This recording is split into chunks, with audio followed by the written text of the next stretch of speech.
little while. And when Mamdani ran the primary elections, he was a young, little-known representative in the New York State Assembly, but the organization DSA, the Democratic Socialists of America, ran a campaign that defied all expectations.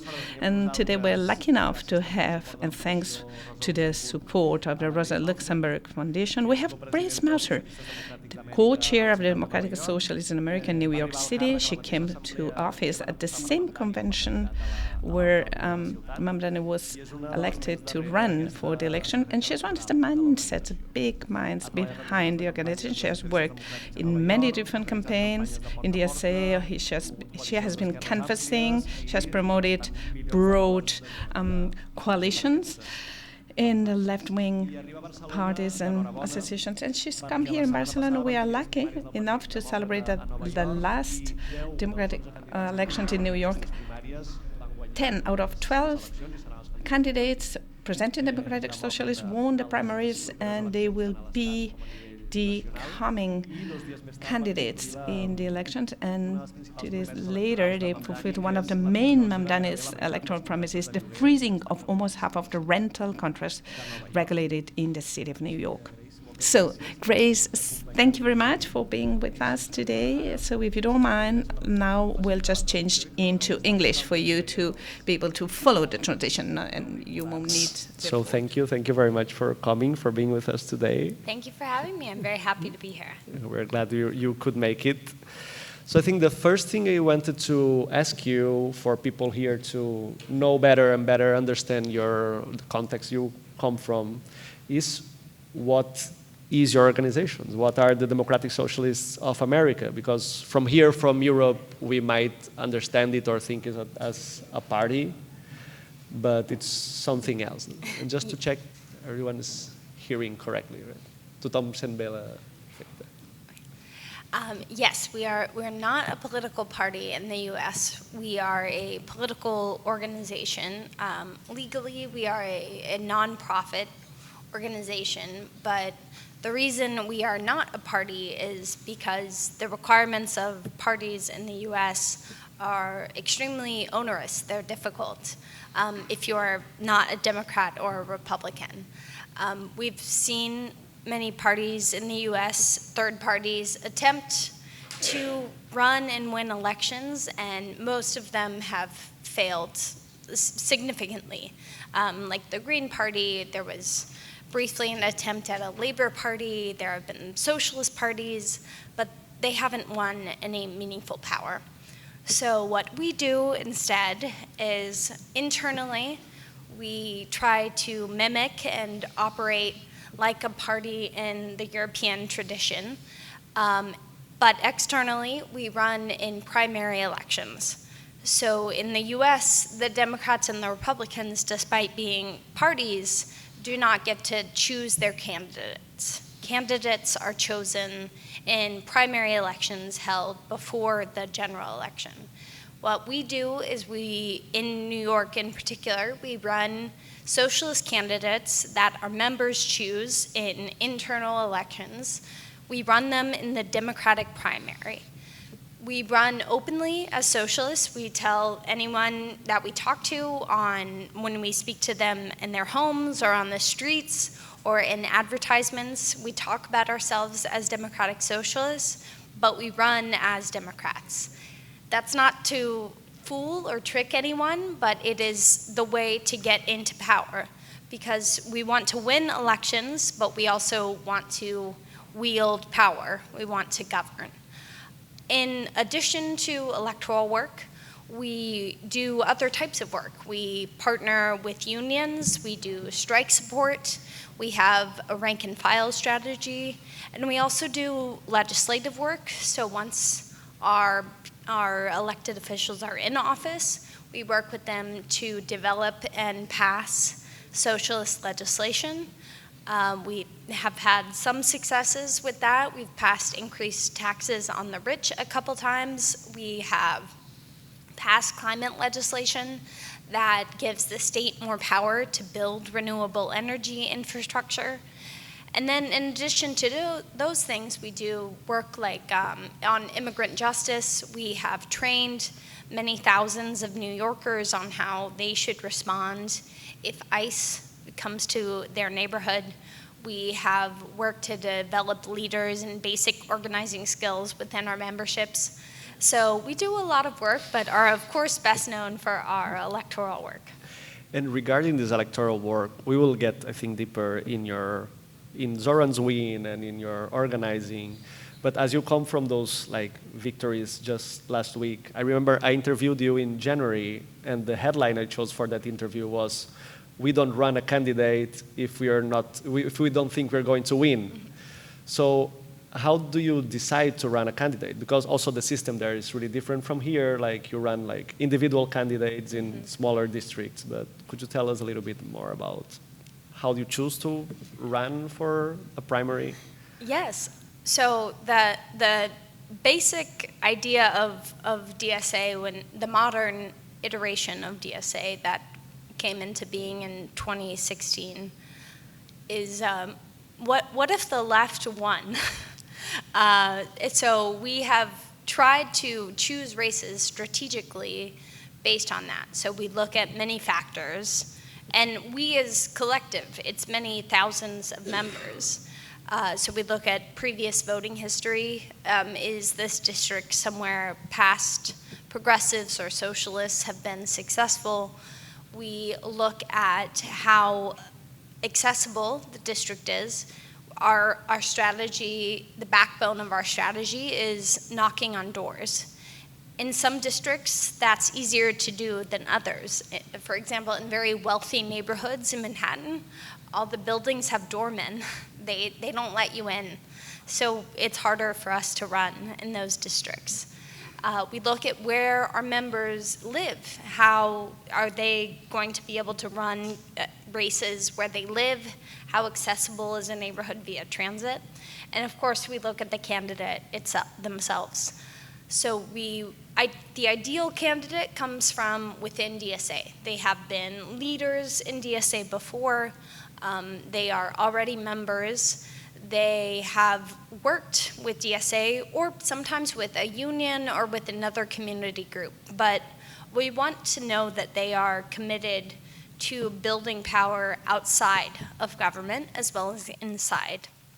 Claire Valdez, who just won her primary election for one of the congressional districts, is an excellent example of that. She was a leader in her union, but she was also a couple of years ago on the highest leadership body within New York City DSA. So she has a deep familiarity both with the union movement and with DSA, and we know that when she goes to Congress, she will not only work to empower herself and pass legislation, but she will lend her credibility to outside movements like DSA so that people outside of government can empower themselves. And we believe it's only that way that you really change political conditions enough to pass huge reforms, pass truly transformational policy. So we look at a number of factors like this, and one thing that makes DSA distinct and sometimes frustrates other political figures that we work with is that it really is democratic. So many journalists or leaders that I've met with over the past few months ask me, what are you going to do in 2028? Who do you want to endorse?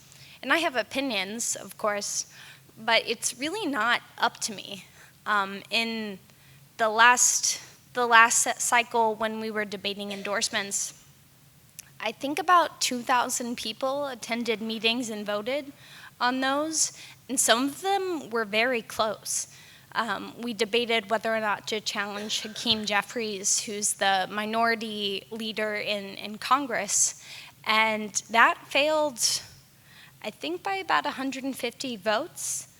And that was, I didn't think we should do it, but my other co-chair did, and it could have gone either way. So it really isn't up to us, and we of course have influence and we try to convince people, but it's really a collective and extremely democratic and open process, which makes people vulnerable. It makes our strategy vulnerable, but I believe it strengthens us more than it harms us to bring people into that kind of political knowledge, that kind of strategic thinking, and it makes us stronger as a group. The title we chose for this conversation is "How Did We Win New York?" Do you hear me? Sí? No, no sé. Now, yes. So the title we chose for this conversation is "How Did We Win New York?" How did you win New York? And we will go, I think, more in detail on different aspects of that. But would you be able to give us like some first highlights of what made Zohran's campaign so successful? Yes, it was many factors, but his success really, I think, began in 2016. So DSA as an organization has existed since the 80s, but the modern iteration of DSA began in 2016 after Bernie Sanders ran for president that year.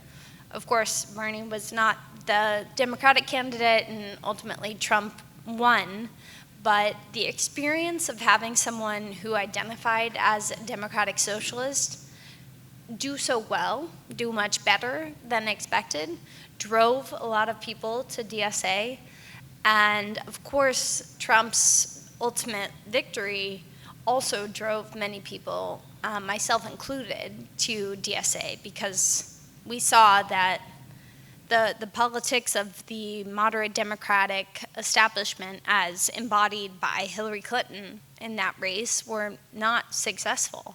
And the politics of Barack Obama sort of paved the way for someone like Trump to be successful. So many people were looking for a new home. And Bernie described himself as a democratic socialist.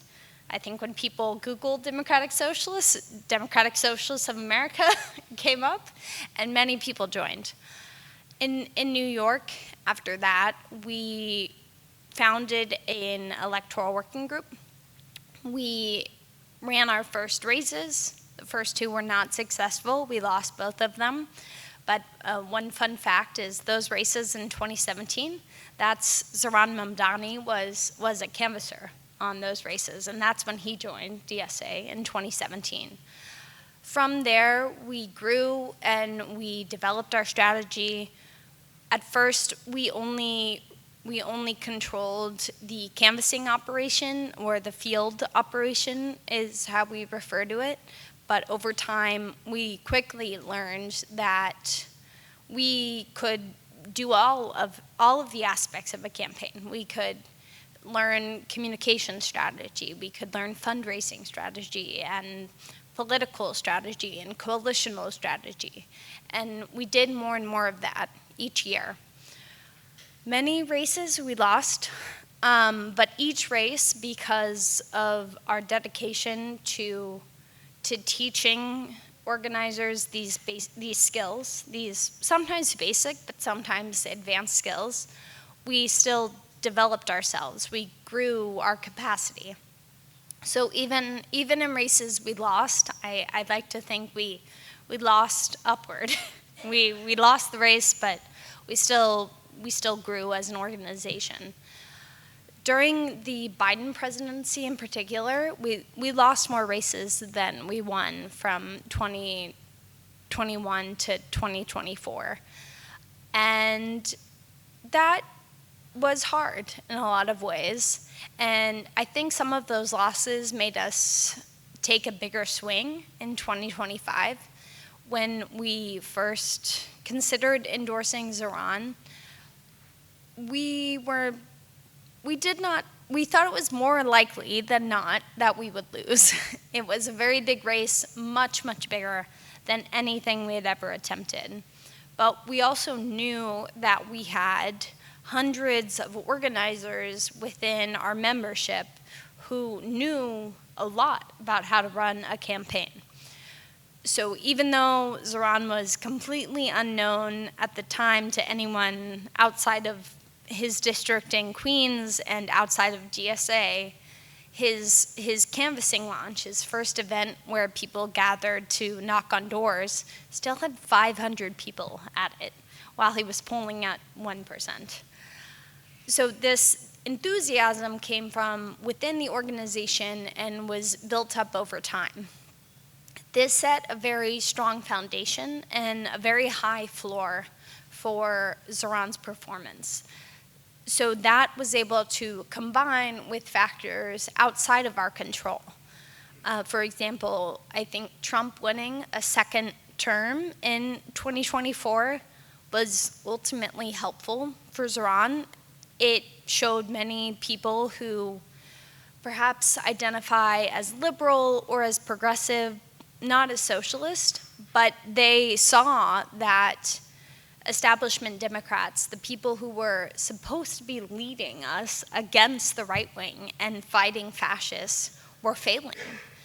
And when Trump first won in 2016, it was a shock, it was a surprise. Many people came together to fight it, and they felt like they did that successfully when Biden won in 2020. But then it happened again in 2024, and I think many people lost faith in the Democratic leadership and looked to a new solution, like socialism, like democratic socialism, and Zohran was able to capitalize on that. Some other factors outside of our control included the weakness of the field of candidates. The incumbent mayor was very unpopular. He chose not to run as a Democrat. The other progressives in the race were not particularly charismatic. They didn't really gain momentum. And then Andrew Cuomo, who became the main enemy, the main opponent, was a deeply flawed candidate. It's kind of crazy to run someone for mayor who resigned from governor because of a sex scandal. You know, some people went for it, but many people were not willing to. So these factors were, of course, not something we could control, but because of the infrastructure that we built, we were able to seize on those opportunities. And then, of course, I would be remiss if I didn't mention how politically talented Zohran is. He's incredibly charismatic. He's, I think, a generational political talent, and was able to combine that with DSA strengths, with his own strategic thinking, to really capitalize on social media, on reaching people where they are outside of traditional media, which was completely ignoring us until about May, 1 month before Zohran won. So there were a lot of factors, some of which we controlled, many of which we did not, but that slow build from 2016 onward enabled us to be prepared for the opportunity in front of us. There's something, I think, when we... Yes, okay. There's something, I think, from the outside, what we see most from Zohran and from the campaign is that he's an incredibly talented communicator, and he's like this fresh guy who's like really comfortable on social media. But like what I could see from the outside of people campaigning in New York, I think we sometimes might misread it, like the importance of that for the campaign. So what is the balance, do you think, between like communications, because sometimes we feel like politics is too much about communications, and the actual organizing you were talking about? So how do you balance it? Yes, so I will admit my own bias. I'm not even on social media. It's not my skill set, but I do respect it, and it was a factor. Obviously, like I said, Zohran is extremely charismatic, and they made a decision to invest very early into digital video formats. However, I don't think this would have taken off the way it did if there wasn't a strong message that he was communicating, a message based in improving the material conditions of New Yorkers' lives. And if there wasn't something for people to take action on. So his videos were great, but at the core of them, there was a message of your housing is too expensive, your childcare is too expensive, this whole city that you built is too expensive, and let's fix that together. And then every single video invited the person watching it to take action, to join a canvas, to join a rally, to join an event. And because there was such a massive volunteer operation where volunteers were empowered to be leaders, we were able to run dozens of canvases across the city every single day.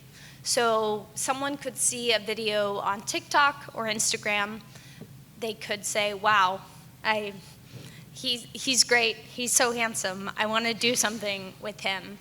And they could go to the website and find an event less than a mile away from them where they could talk to their neighbors about why they were inspired and why their neighbors should vote for this democratic socialist. So I think without those two things, the social media doesn't mean much. Actually, one example of the social media first strategy failing was in a district of New York 12, where Jack Schlossberg, who's a Kennedy heir, ran for Congress. I think he came in third. He didn't do well. But he got popular on TikTok and on social media and was considered someone very charismatic. He's very handsome. But he didn't have a strong message, and he certainly didn't have a canvassing operation for people to plug into. So him being charismatic, him being good at doing videos, did not win him the race. It didn't even make him a close second. He was a distant third. So I think social media and communications is very important, but it's empty without real politics and without a way for someone to take action. And regarding this volunteer operation, could you give us like some figures for people to have an idea of how many people you mobilized? Sure. So in the primary election, which was the one in June of 2025, we had about 100,000 people sign up to attend an event or do a canvass. Not all of those people made it, that's okay. About 30 to 40,000 people actually came to an event, which is still a lot of people. But the number to me that is most important is that 500 of those people were what we call field leads. So these are people who are trained to run canvases. If you go to an event where you are volunteering to knock doors, there will be someone who has all of the materials, is training you on what to do and what tools we use. They are active on a group chat in case you have any questions. You can call them if you're running late or if you're confused or if something bad has happened. And they also meet up with you afterwards to have a social event and build a community. And these people were entirely volunteers. They are people who have gone through a lot of training, given a lot of time, and are given a lot of responsibility to make the campaign work. They're managing logistics. They're training dozens of people. They are helping with strategy in a way, and setting the tone for the culture of the campaign. And these are the types of people, the leaders, who then go on to be fundamental to future campaigns. Many people who were field leads for Zohran were campaign managers in the last election cycle we had. So they went from maybe someone who was a volunteer knocking doors. We said, that person's very good at this. They're consistent. They have a lot of enthusiasm. let's elevate them. And then we continue to elevate them until they are running their own campaign. So that 500 number, to me, is of course much smaller, but it's the backbone of a campaign, and it makes it possible to do as much as we did. Ultimately, in the election, in the primary election, we knocked on 1.5 million doors, and we made over 2 million phone calls. That's only possible if you empower volunteers to run their own events. If you try to maintain control and centralize control, you simply can't do that. So I often say we have to sacrifice control for scale. You can't get that big if you're trying to hold on tightly to everything. And mistakes will be made. Volunteers sometimes say the wrong thing. They might say, Zohran is from this place instead of that place, or that he used to be a housing foreclosure counselor. Maybe they accidentally say he was a housing lawyer. So mistakes are made, and some people are not good at canvassing, but that's okay. You're doing as much as you can, you're empowering people, you're building community, and even if there are some mistakes, ultimately you're reaching directly out to individual people to have face-to-face or voice-to-voice conversations. And that stays with people much more than a video on their phone or an advertisement on TV. And this campaign was not only DSA, so you built a coalition with different organizations of people who are working around housing, migrant communities, also unions like the United Auto Workers that Claire Valdez comes from. So how was it like building this big coalition that started maybe smaller and grew through the campaign? It was very exciting. I mean, for a long time, even though we had incremental success from 2017 to 2024, DSA was still on the outside of political power in New York City and New York State. But this was an opportunity that many groups saw, some right away, and some took a while, to build a bigger coalition of left and progressive groups.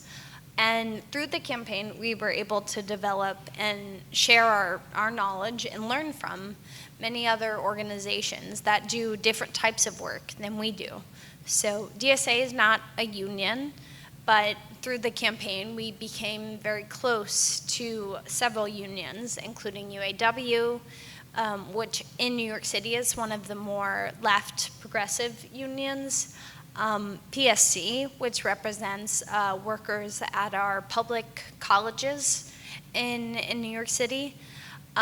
We also became close with groups that do a different type of organizing than DSA. They do deeper community-based base building, where they reach out to people who maybe aren't political and try to politicize them and bring them into the process.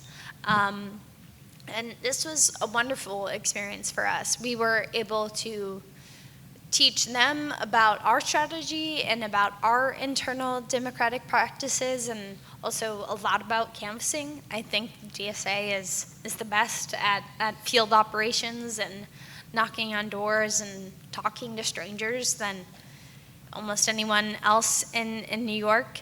But they were able to teach us about the best ways to bring non-political people into political action, and also build stronger bridges across culture. Many of the groups work deeply with immigrant communities. DSA is primarily English-speaking right now, but working with these groups has allowed us to broaden our reach. One example of that is we work with a group called DRUM, which stands for Desi's Rising Up and Moving. They organized Southeast Asian immigrant communities, which voted in droves for Zohran. So we already had some connection to them, But through working with this organization, the largest growing portion of membership for DSA is Southeast Asian identifying people. And that's been great. We want to be a multiracial working class movement, and we have to work with groups who focus in different communities to make that happen. That's great, thank you. So, and regarding the campaign proposals and all the focus on communication, they were like really focused on material issues, on affordability, on the cost of living. But at the same time, we have this area where you were like talking about, like building this multiracial class organization, and Zohran's election was symbolic as a Muslim migrant young man getting to be the mayor, and he has like approached and celebrated like different cultural and religious communities. He has also put trans rights on the front line when they are being attacked by the Trump administration. I think you also told me at some point you prefer like not to run like white candidates as DSA. Yeah. I think that's a statement that might sound like impressive for people here. So what's like the balance between like putting like the material issues on the front of the campaign, and that's your program is about that, but also like making this balance between redistribution and recognition, let's say somehow? So we try to foreground material issues that apply to almost everyone in the working class. We want universal programs, not just out of ideology, but because universal programs are more popular and they are less likely to be undone. If you target a program at only poor people or only women or only racial minorities, down the line, some neoliberal politician might try to take it back. And when you don't have a strong base for that program that includes people who are more systemically empowered, it's easier to take it away. And we don't want that to happen. So that's part of the reason it's more popular, and we think it's also more resilient. But we also want to identity politics operate differently in America and in New York in particular. There are, depending on where you are, certain ethnic communities are very strong. We want to both be respectful of that and have representatives who reflect the people who live in those communities. But like I said, we also want to win. So where I live, it's predominantly a Caribbean community, and the biggest group within that are Haitian people. When we ran a race there in 2022, it was not even an option not to run a Caribbean person. Luckily, there's a strong socialist tradition throughout a lot of the Caribbean, and we ran a member who was Haitian. He was not successful, but if he hadn't been Haitian, it would have been more difficult in many ways for him to connect with the community, and there would have been an additional barrier to overcome. So these, it's complicated. Intersectionalism is complicated, but we put forward candidates who can speak directly to the communities they're representing.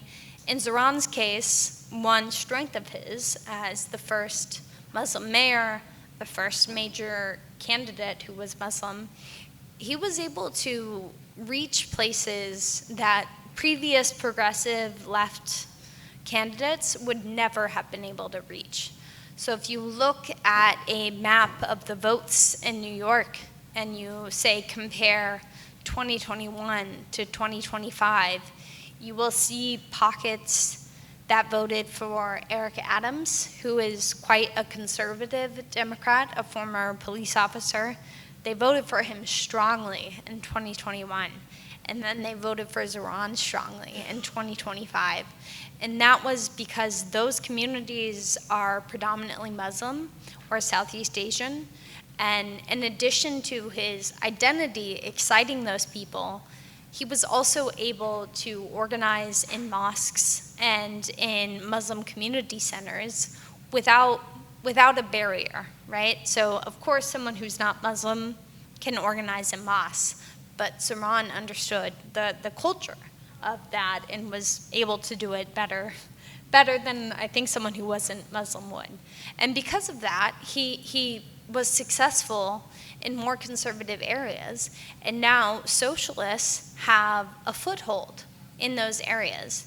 We actually saw this play out in this year so Zohran was successful in an area of Queens that we had never run a socialist in. But this year we ran a socialist for a state assembly race that's in the state level legislature. And this candidate was actually not Muslim. He's actually the first white candidate we've run. He was a white Jewish man, is a white Jewish man. And because he was associated with Zohran, and because of our partnership with DRUM, with the group that organizes Southeast Asians, we won that race strongly. And we won in Muslim community areas that prior to 2025 were considered quite conservative. But now we have these inroads there because of our association with Zohran, because of our work with DRUM. We now have a burgeoning socialist ideology in these Muslim communities that used to be much more conservative. Thank you. I have a couple more questions before opening the floor to the audience. But one thing I think everyone in the room knows it, like winning elections is not having power. So now that Zohran has been in office for half a year, what are the kind of resistances he's facing or is he going to face, both from politics and from maybe from the Democratic Party, but also from other spheres of power, like economic power, the powers that really hold power in the city? And how can you face it? Yeah, it's difficult. I think people here know governing is very difficult. We've never had this much power before, but we have developed we call it an inside-outside strategy with our state and city level legislators. So we at least had something to build on. But I mean, there are immense challenges. I think it's key that we deliver on Zohran's 3 big promises, which were freezing the rent, which we did, so check, that's Congrats. great. Thank you. The other one was universal childcare, and there have been some significant steps taken on that. We've started expanding childcare to 2-year-olds. But we still have a ways to go for that to be universal. Then there's fast and free buses, which hasn't really started. But you know, we have 3.5 years, so we're developing a campaign. But one thing that was important for DSA, and it's also important for Zohran, is knowing who's in control of what. So we do a lot of political education, not so much on theory, although that's of course important, but on the actual mechanics of who makes decisions, who they listen to, and why they listen to them. So for childcare, for example, we always knew that was not something the city could do by itself. The city, like your cities, cannot raise taxes. The state has to raise taxes. So we, almost immediately after Zohran won the general election in November, launched a Tax the Rich campaign Tax the Rich to fund childcare was what it was called initially, aimed, of course, not at Zohran, but at the governor of New York State.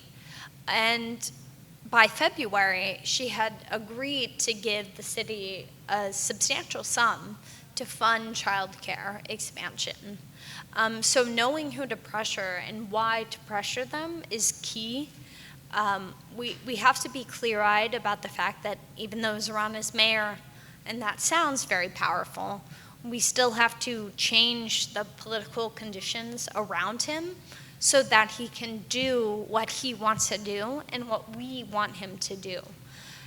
And that means understanding that sometimes he will be doing things that we wish he wouldn't, and trying to assess what pressures were on him to do that and how we can change those pressures and eliminate them or weaken them in some way. So that's been a big focus of DSA. We don't want to treat Zohran as an outside enemy. He's one of ours. He collaborates with us. He and us together are trying to forge new ways for an organization like DSA to work with the mayor. I think one distinction in the United States, because we are not a party and because parties don't choose their candidates, once someone's in office, there's a lot of legal restrictions on how they are allowed to work with outside organizations. So we had to forge a new path because the system as it's set up does not want elected officials to really be connected to movement. And that's very difficult. And we have to work through that. And it took a couple months, but I think we're getting better at it. But that's the only way we can learn and iterate on our strategy to change the conditions and make what we've promised possible and make it a reality. Thank you.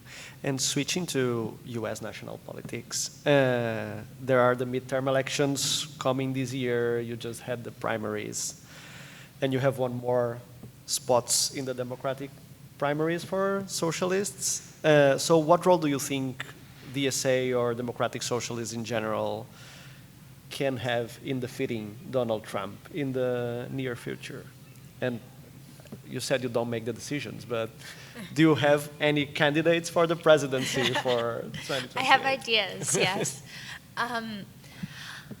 So the last 2 weeks, there's been a lot of establishment figures from commentators to Hakeem Jeffries himself really attacking DSA and downplaying our success and saying things like, if you hate Democrats, don't run in our party.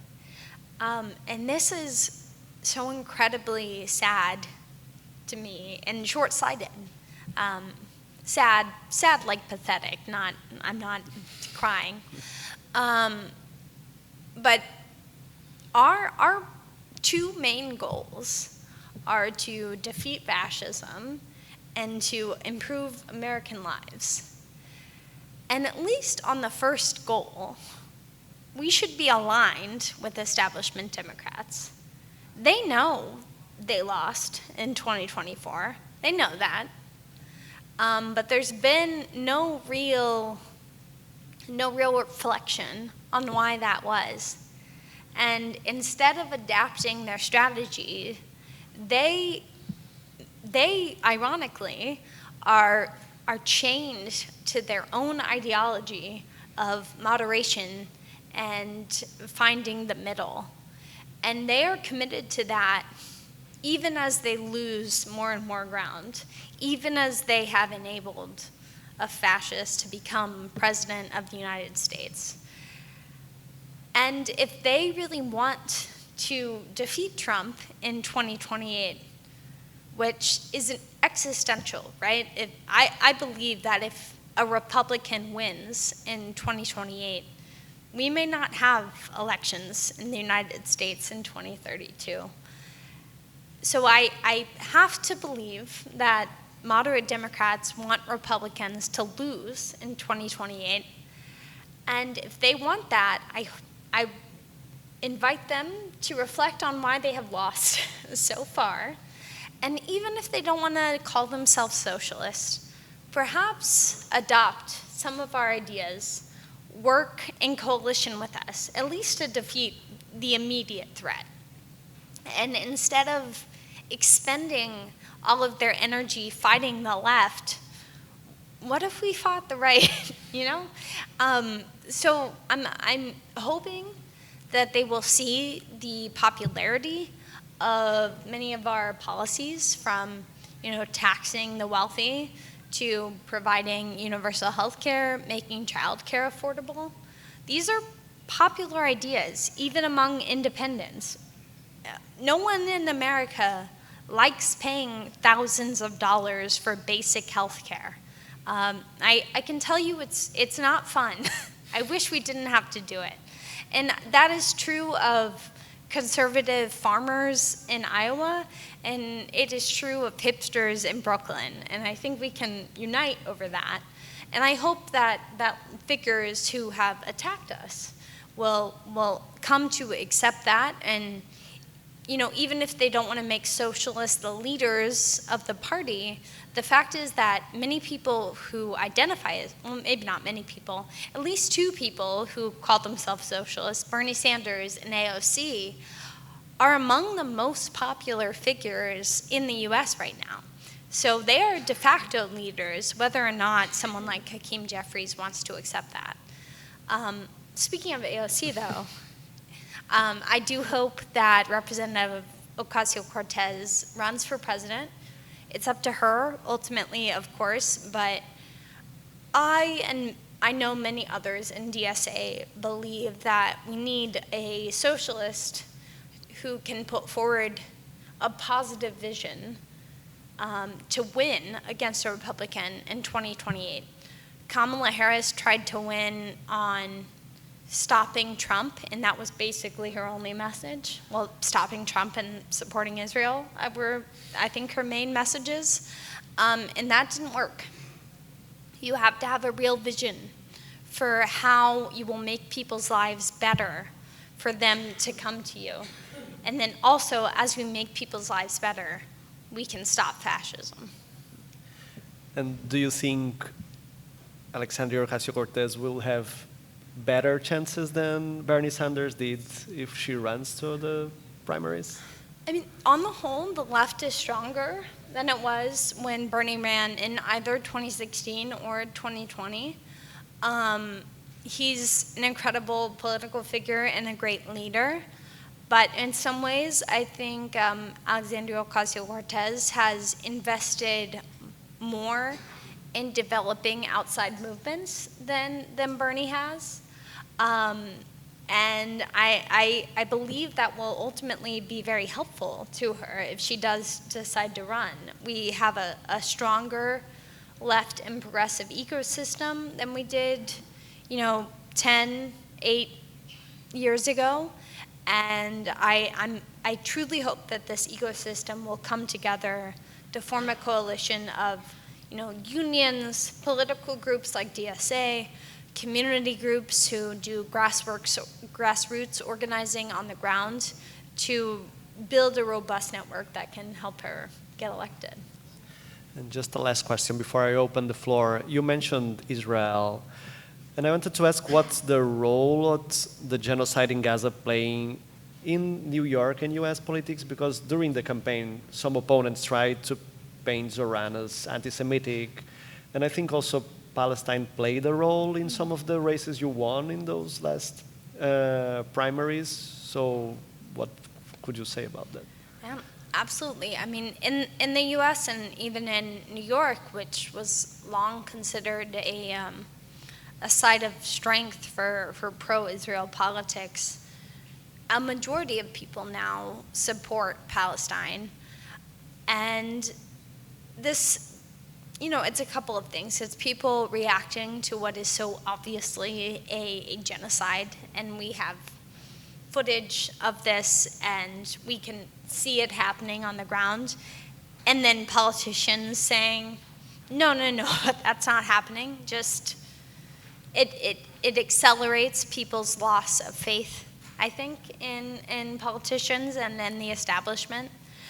But it also, I think, is representative of the establishment clinging to a obviously failed ideology. I spoke about that in the context of losing to Trump, but seeing politicians like Joe Biden, Kamala Harris, our New York State Senator Chuck Schumer continue to defend Israel, even as it was so obvious what was happening, and even as it became less and less risky.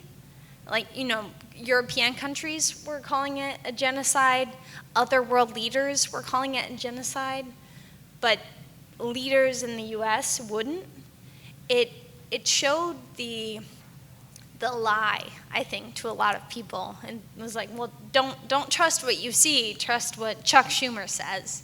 And eventually people said, that doesn't make sense to me anymore.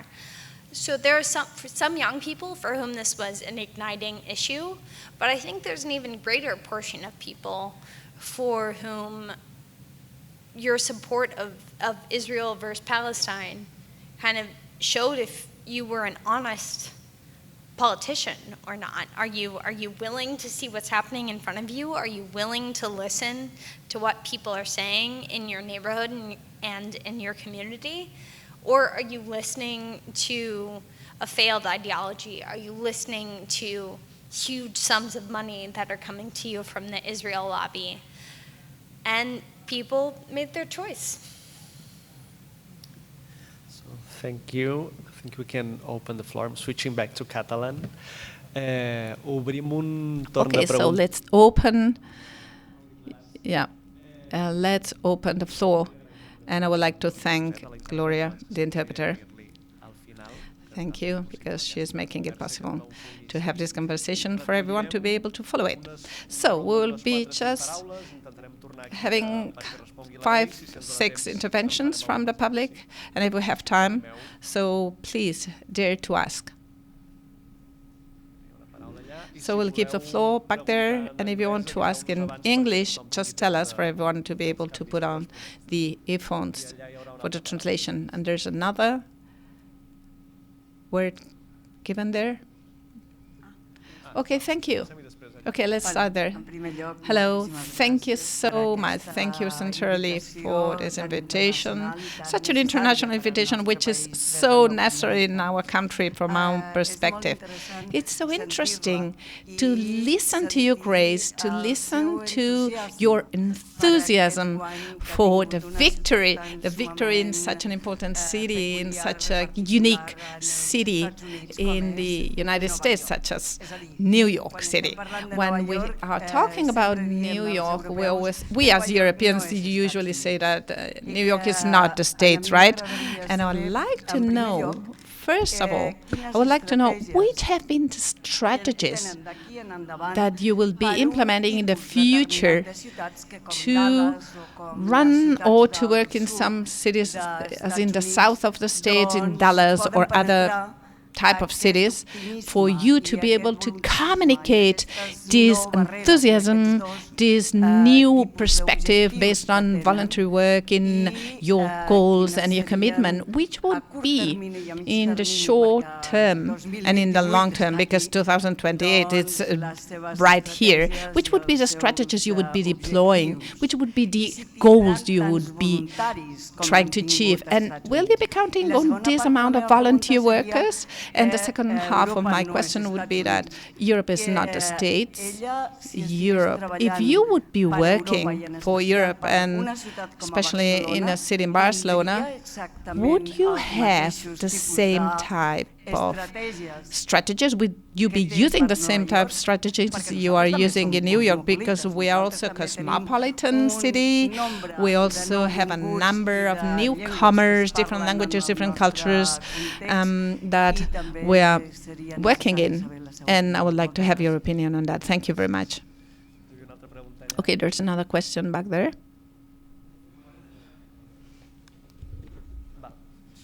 Okay, so he will be asking in English, so you can just hear it directly.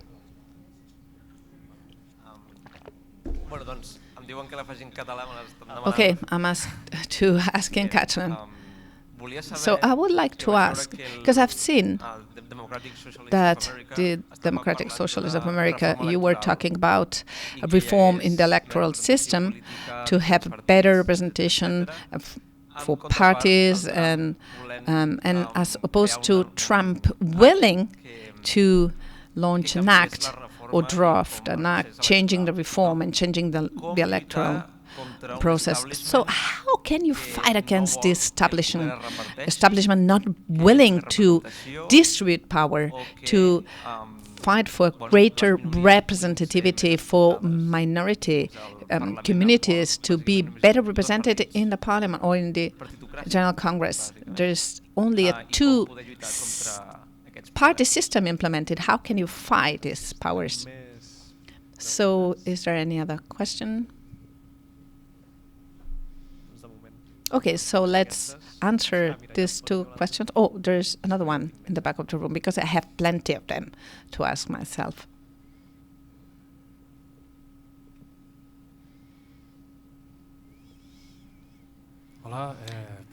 So thank you very much.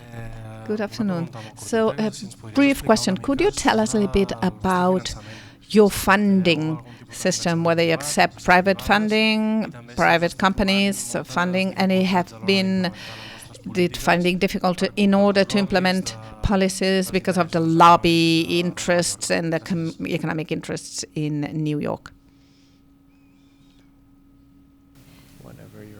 Yes, sorry, just taking notes.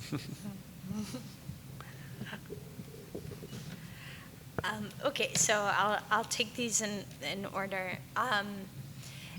It's not just here that people say New York City is not the rest of the country. They say it in the U.S. too, of course, despite it being the biggest city by a lot in the country. One thing that gives me hope is, they used to say that Brooklyn is not New York City. New York City is not New York State. But we've actually won we've won outside. They keep having to expand, right? And say, oh, well, you can't win here, and then we do. And then they say, well, not in this other place. So I do believe that we will expand outside, not only of New York City and New York State, but this year in particular, we've seen successes well outside of New York City. We had a Democratic Socialist win in Philadelphia, in Pennsylvania. We had a Democratic Socialist win in Washington, D.C. And a couple days ago, we had one win in Colorado, which is a swing state and, can sometimes votes Republican. So all of these, I will say all of these wins so far have been in cities, but there are a couple of contests coming up that I think will expand people, hopefully if we win, will expand people's thinking. There is a Democratic Socialist running for Senate in Maine against a Republican. Maine is a very rural state, a lot of farms. There is also a leftist. He doesn't call himself a socialist. I think he sort of is.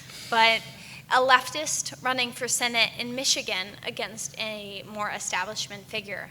And we'll know the results of that in August. So there are already examples of winning well outside of New York. And the way we win here is similar to how we have won in New York. It looks different, but the principles of speaking directly to voters, asking them what matters to them, and talking about how we can work together to elect someone who will fight for what is important to them is very effective. And to be able to do something like that at the scale that we need to, you have to have candidates who are committed to building movement and committed to organizations that believe that regular people are powerful and important. If you have a candidate who is dismissive of volunteers, then you will have a culture that is not strong, that is not welcoming to volunteers. And this is what I would say could work in Barcelona or anywhere as well. The conditions are different everywhere. I won't claim to be an expert on the politics here, but I know that door knocking, not like going into people's buildings, may not be as welcome here as it is in the States. But at the same time, I also know that in Spain, there's a much higher voting participation than there is in the States. So in the States, one of the reasons we don't talk to people on the street is because only about 1/3 of people vote in primary elections. 30%, it's very low. You're right to be concerned. But so we have to go directly to people who we know are registered as Democrats, because that is how we win. But here it's much higher.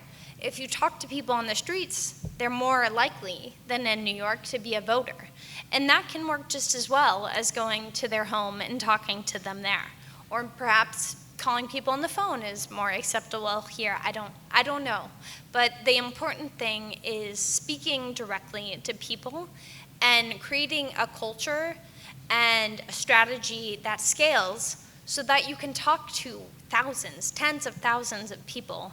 And to do that, you must make hundreds of people believe that it's important and critically have fun doing it, right? Talking to strangers can make people anxious. It can be hard. But doing it together with a community of people and showing people that it makes a difference will make people brave, and it will make them come together and forge community and forge ties that make your organizations and your parties stronger in the long run. So the second question was about reforming the electoral system, sort of related to the first question in some ways. You know, if we had a representative system, winning in New York would be a lot more important than it is right now, right? We're the biggest city by a lot. We're, I think, the 3rd or 4th most populous state. And yet, winning in New York is still just one portion of what we have to do.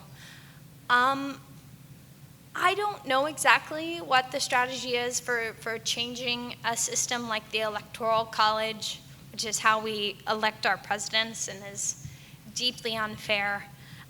The Senate is very unfair. Wyoming, which has, I think, 1/6 of the people in Barcelona, gets the same representation as the entire state of New York. There are about 500,000 people in Wyoming, and they also have 2 senators. It's crazy. Changing that it requires changing the Constitution, which has not been done for many decades. And it's a very long-term project. I think to do something like that, frankly, you need a socialist or a leftist in the presidency, because you need a strong leader demanding that and organizing Congress and organizing leaders across the country to make that happen. It is something we are considering at a smaller scale in New York. Actually, one of our thoughts, we haven't quite put it into action yet, under Mayor Mamdani, is can we change the New York City Council to proportional representation? That might show that, you know, it's possible to Americans. It won't destroy our democracy to behave like the rest of the world. So it's on the horizon, but it's very difficult. And I think you're right, it's extremely hard to win in these conditions. But we have to win to change them, so it's a bit of a chicken and the egg situation, but we have no choice, really, but to fight and try to win now, because it's the only way we can make a difference. And then funding. So DSA itself is funded primarily through member dues. We fund ourselves like a union. To be a member of DSA, you pay monthly. We ask that people pay according to their ability. So if you can't afford it, there is a low income or even a waiver if you really can't afford anything. And then, some people who have higher salaries, we ask that they pay more. And that's where the majority of our organizational money comes from. We don't get grants from large foundations.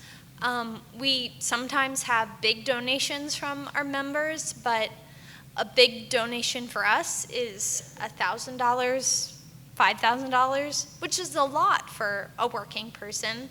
But, we're not talking about people who give us $100,000. This distinguishes us, I think, from a lot of nonprofit and community organizations who rely on large donors and on grants. We've chosen not to do that, in part because no one's offered. There's not a lot of rich people trying to fund socialists, but also in part because we don't want to be beholden to even a well-meaning person who thinks that because you have given the organization a lot of money, they get to have more influence than a regular person. We're very committed to being democratic, and if you want to give us a lot of money, that's wonderful, but your vote counts the same as everyone else. Of course, we extend that thinking to our elected officials. Campaigns are funded separately from DSA. I imagine that's different in a party system like you have here, but campaigns have to fundraise their own money. Often our members give to the campaigns as well as to DSA. And our campaigns, because they are running as socialists, usually don't have a lot of corporations or special interest money coming their way. But even if they did, they would reject that. We don't accept corporate money. We don't accept real estate money. We don't accept police money, for example. That's another big fight for us. So if that ever does come, there have been a couple of times we have returned donations of people who are high up in the real estate industry or who work for the NYPD. And this, of course, makes it easier for our people to have the fights that they need to have. If you want to make housing cheaper, you have to fight real estate. You have to fight the real estate industry. There's no way around it. You can't compromise. And so if you are friendly with those people, which many progressive politicians even, they are friendly with those people. They accept real estate money, and they say it's in the name of compromise. But sometimes you just have to choose a side. And we have tried to make our money and our funding reflective of the fact that often you have to choose a side in the most important fights. So switching back to Catalan, tenim més preguntes. Do we still have more questions?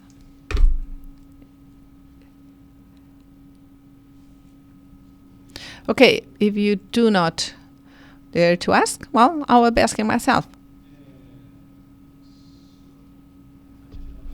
Okay, because you took off the earphones, I'm going to be asking Catalan. One of the questions you were mentioning before is the idea of being able to empower people. When you are electing a candidate, how do you do it to empower people outside the government?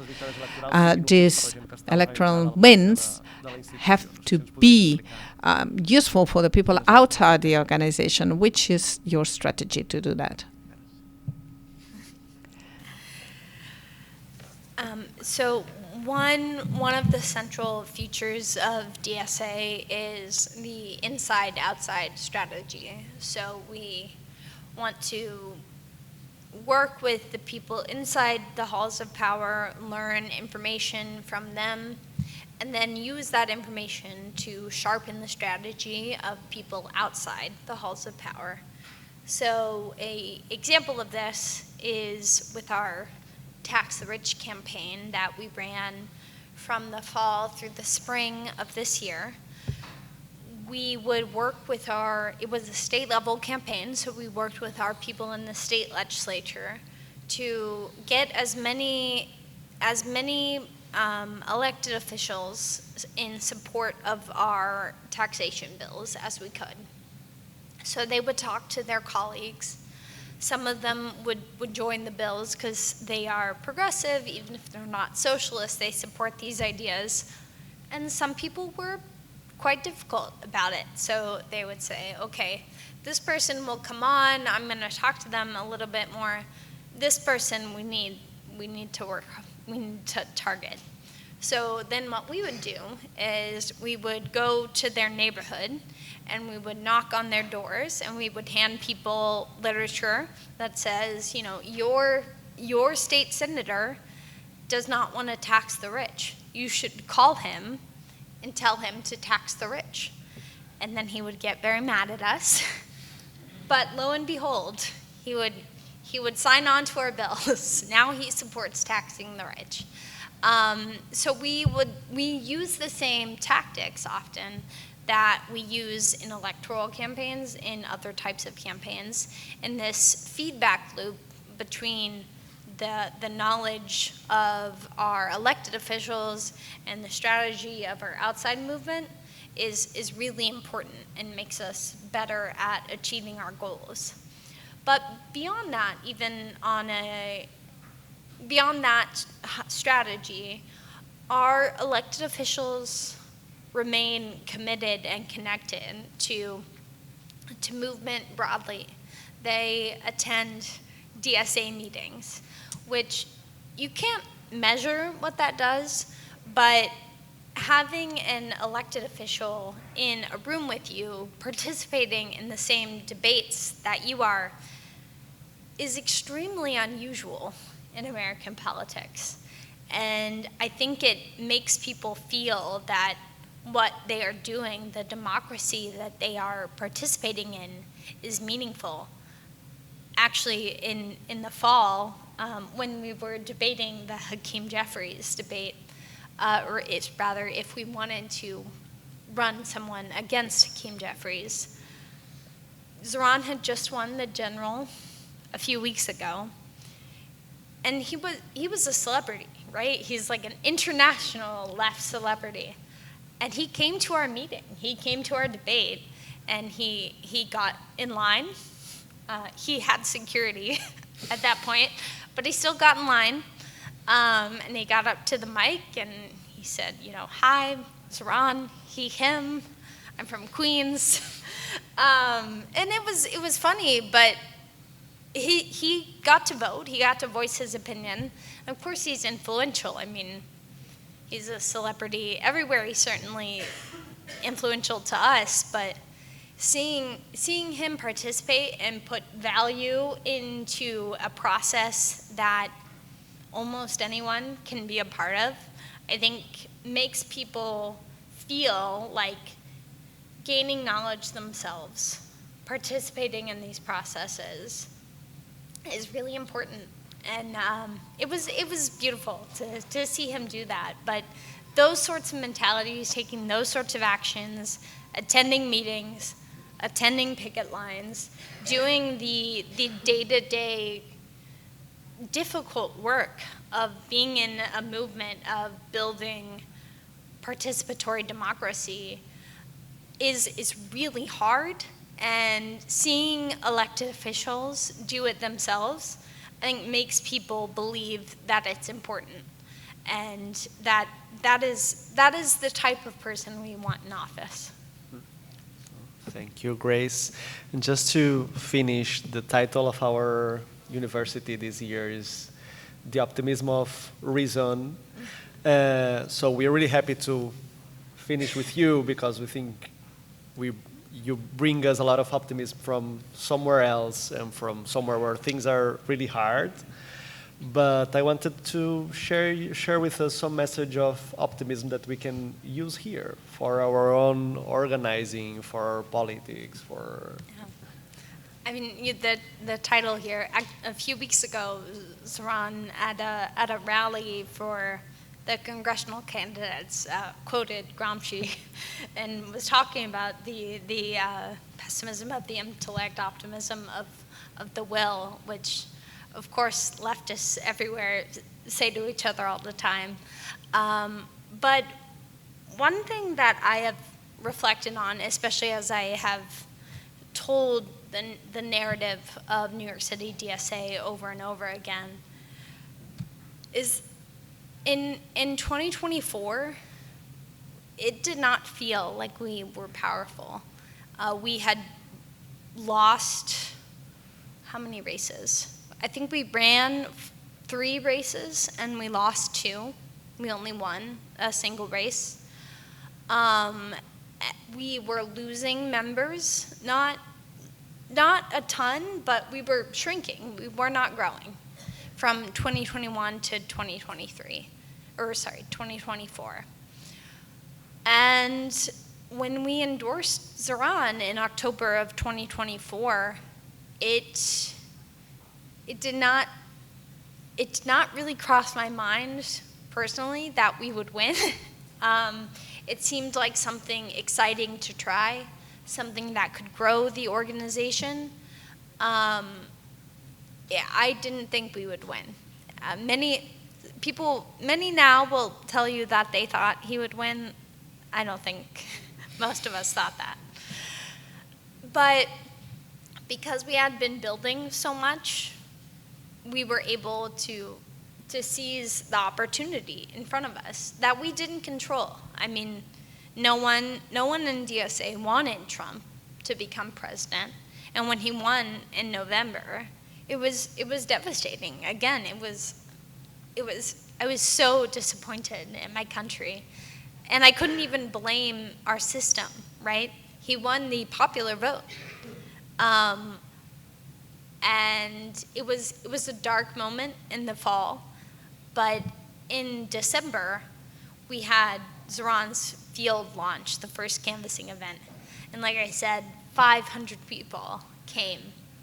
And seeing that hundreds of people could absorb the losses that we had and the decline in membership that we had, and the shock of a fascist right-wing conceited man winning again, and take that and say, you know what I'm going to do? I'm going to talk to people about how we can fix this. I'm going to do it when it's cold. I'm going to do it when it's snowing. And I'm going to do it for 7 months. People started canvassing in December, and we didn't stop until June 26th. It's beautiful. I mean, going from being so low to being so high can happen quickly. It's not always under your control, but you can control if you're ready for it. And I hope that gives you hope, and gives everyone hope. You could be in a losing position right now, and things might look very, very different in 6 to 12 months, but we have to keep up with the work. We have to believe in it, or we won't be prepared to win when the time comes. Thank you.